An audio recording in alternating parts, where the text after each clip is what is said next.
Hello friends, मैं Vinod Kumar tech tears VK study पर आप सभी का फिर से स्वागत करता हूं। आज हम top level GK series part 11 लेकर आए हैं। यदि आपने इसके सारे पिछले पार्ट्स को नहीं देखा होगा तो इस वीडियो को डिस्क्रिप्शन में लिंक दिया गया है, या आप हमारे चैनल के प्ले लिस्ट पर जाए, वहाँ पर एक सीरीज मिलेगा आपको टॉप लेवल जीके सीरीज, वहाँ से जाकर के इन सारे पिछले पार्ट्स को देख सकते हैं। ये जो आपका प्रैक्टिस सेट है टॉप लेवल जीके सीरीज, इसमें हम खास करके वैसे ही प्रश्न को रखते हैं जो लूसेंट से थोड़ा हटके रहता है, लूसेंट से जो कवर नहीं हो पाता है, और ऐसे प्रश्न एग्जाम में आते हैं जो ज़्यादातर छूटने के चांस रहते हैं। तो इस सेट को आप मिस ना करें। यदि आप आने वाले RRB, NTPC, group D, Bihar SI या डीआरडीओ, एमटीएस, आईबी कोई भी एग्जाम देने वाले हैं तो जीके सेक्शन में ये सेट आपके लिए बहुत ही महत्वपूर्ण साबित होगा। चलिए देखते हैं हम यहाँ पर इसका पहला प्रश्न। यहाँ पर आपका सबसे पहला प्रश्न है कि डाओचेंग थ्रेडिंग एयरपोर्ट कहाँ पर स्थित है? ये तिब्बत में है। हाल ही के दिनों में बहुत करंट में चर्चा में, तो इसको ध्यान रखें। थायोडेंग एयरपोर्ट कहाँ पर है? आपका तिब्बत में है। और अगला प्रश्न आपका है कि विश्व में जीसस क्राइस्ट की सबसे बड़ी मूर्ति कहाँ पर है? ये आपका ब्राज़ील में है। अक्सर आपसे ब्राज़ील की राजधानी भी पूछी जाती है एग्जाम में, तो ध्यान रखें ब्राज़ील की राजधानी आपकी ब्राज़ीलिया है और मुद्रा वहाँ की रियल है। अगला प्रश्न का है कि सीटीबीटी यानी comprehensive nuclear test ban treaty कब अस्तित्व में आया था? ये एक ऐसा कम्युनिटी है, संस्था है, जो न्यूक्लियर पावर जो होता है, टेस्ट बढ़ता जाता है, उस पर ये रोक लगाती है। तो ये आपका 1996 में अस्तित्व में आया था, इसको ध्यान रखें।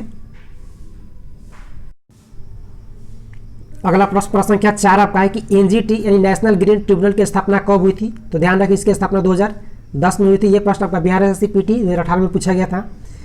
अगला प्रश्न का है कि रेणुका झील भारत के किस राज्य में स्थित है? ये आपका हिमाचल प्रदेश में पड़ता है रेणुका झील।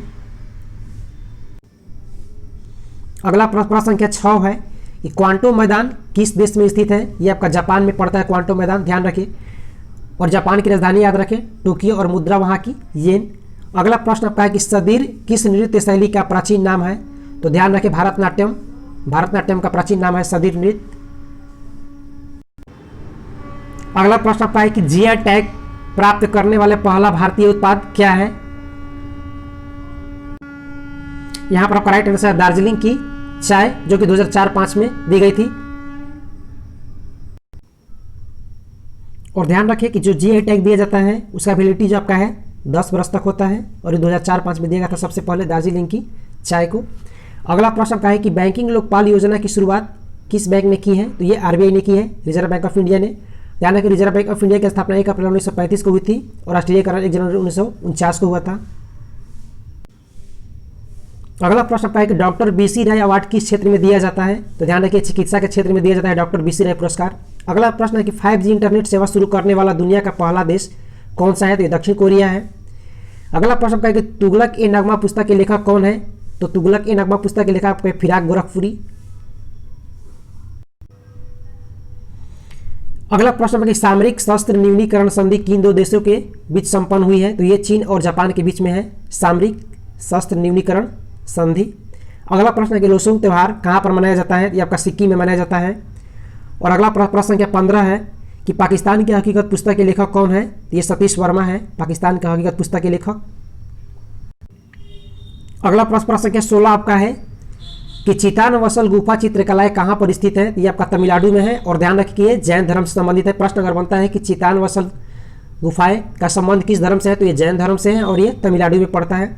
अगला प्रश्न आपका प्रश्न संख्या 17 की घोड़े की नाल जैसा आकार वाला मूंगा का द्वीप कौन सा है? तो ये लक्षद्वीप का है, लक्षद्वीप का आकार घोड़े के नाल जैसा है, और ध्यान रखिए इसकी राजधानी जो है कवारती है। अगला प्रश्न संख्या 18 है कि लंबी पूंछ वाले मकाक बंदर कहाँ पर पाए जाते हैं? ये शांत घाटी केरल में पाए जाते हैं। अगला प्रश्न है प्रश्न संख्या 19 कि गुआम द्वीप पर किस देश का प्रशासनिक नियंत्रण है? तो ध्यान रखें अमेरिका का प्रशासनिक नियंत्रण है गुआम द्वीप पर। अगला प्रश्न संख्या 20 कि गरीबों की कथकली किस नृत्य को कहा जाता है? तो ध्यान रखें ओटनतुल नृत्य को गरीबों का कथकली कहा जाता है। अगला प्रश्न यहाँ पर प्रश्न संख्या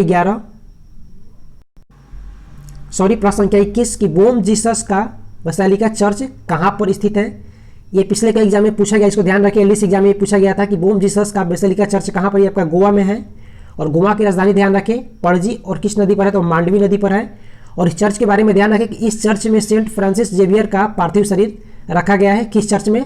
तो बोम जीसस बेसिलिका चर्च जो आपका गोवा में है। अगला प्रश्न है प्रश्न संख्या 22 की सीमा सड़क संगठन की स्थापना कब हुई थी? ये 1960 ईस्वी में हुई थी सीमा सड़क संगठन की स्थापना। अगला प्रश्न है प्रश्न संख्या 23 की भारत में मेट्रो मैन के नाम से किसे जाना जाता है। तो ध्यान रखिए ई श्रीधरन को मेट्रो मैन के नाम से जाना जाता है। अगला प्रश्न है कि संगाई महोत्सव त्यौहार किस राज्य में मनाया जाता है। ये मणिपुर का बहुत ही फेमस त्यौहार है संगाई महोत्सव। और इस सेट का आपका सबसे अंतिम प्रश्न है कि सूरज कुंड मेला भारत के किस राज्य में लगता है। ये आपका हरियाणा में लगता है। चलिए, अगर आपको वीडियो अच्छा लगा दोस्तों प्लीज़ वीडियो को एक लाइक जरूर कीजिएगा, और अभी तक आपने हमारे चैनल को सब्सक्राइब नहीं किया तो प्लीज़ चैनल को सब्सक्राइब करके बेल आइकन को प्रेस करें ताकि हर वीडियो का नोटिफिकेशन आपके पास पहुंचता रहे। ये वीडियो देखने का बहुत बहुत धन्यवाद। आपका दिन शुभ हो।